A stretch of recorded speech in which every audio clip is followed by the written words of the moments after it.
Joe Rogan talked about the ongoing situation of conflict in Gaza, and he discussed some of the important issues surrounding the debate on this topic. So let's hear what he had to say. Like, look what's going on with Candace Owens and Ben Shapiro. Dude. Like, what did she say? I want to know what she was fired for.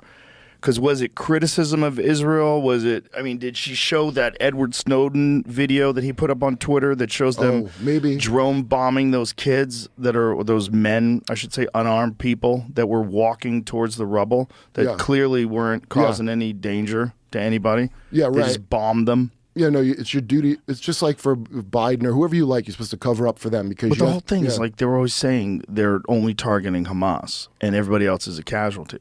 Well, if those guys are just unarmed civilians and they're walking alone, that's what they appear to be. Dresden. And you just blast them from the sky with robots. This is the tragedy of war. Yeah, this is.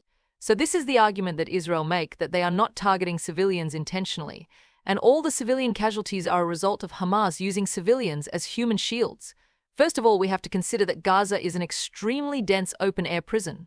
So civilians have nowhere to go to get away from Hamas. But this argument can also be used by Israel, that they are bombing Hamas and civilians just happen to be nearby. The answer to this claim is that half of the bombs used by Israel were unguided bombs. So if you are using unguided bombs in an extremely dense area, you know that some of these bombs are going to hit civilians. These arguments aside, even when IDF is caught deliberately targeting civilians like in this video, they shamelessly claim that they targeted these civilians as power targets. In other words, they targeted these civilians to put pressure on Hamas. And if you're saying that from a perspective of someone who literally went through the Holocaust, or your people, your tribe went through the fucking Holocaust, and now you're willing to do it? I hope the irony's not lost on you. It's so nuts. It's so hard to imagine that someone where a culture, like a country was like officially founded in, what, 47? 48. 48? Okay, officially founded. So that's so recent. and you guys are willing to do what was done to you that led you to believe that you needed to start your own country? You're willing to do that at least on a small scale in Gaza. Like, there's nothing left. I think Joe Rogan is a bit uninformed here.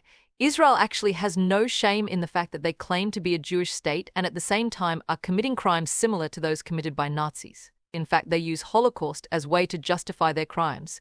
And anytime someone holds them accountable for their crimes, they claim that anti-Semitism is being used against them.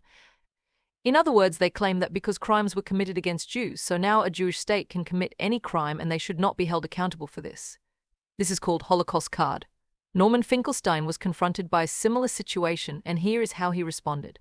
My late father was in Auschwitz. My late mother was in Majdanek concentration camp. Every single member of my family on my father's side, the Jews did not take arms against the Germans. My late father was in Auschwitz concentration camp. My late mother was in Majdanek concentration camp. Every single member of my family on both sides was exterminated. Both of my parents were in the Warsaw Ghetto Uprising. And it's precisely and exactly because of the lessons my parents taught me and my two siblings that I will not be silent when Israel commits its crimes against the Palestinians. And I consider nothing more despicable than to use their suffering and their martyrdom to try to justify the torture, the brutalization, the demolition of homes that Israel daily commits against the Palestinians. So I refuse any longer to be intimidated or browbeaten by the tears. If you had any heart in you, you would be crying for the Palestinians, not for what's been done.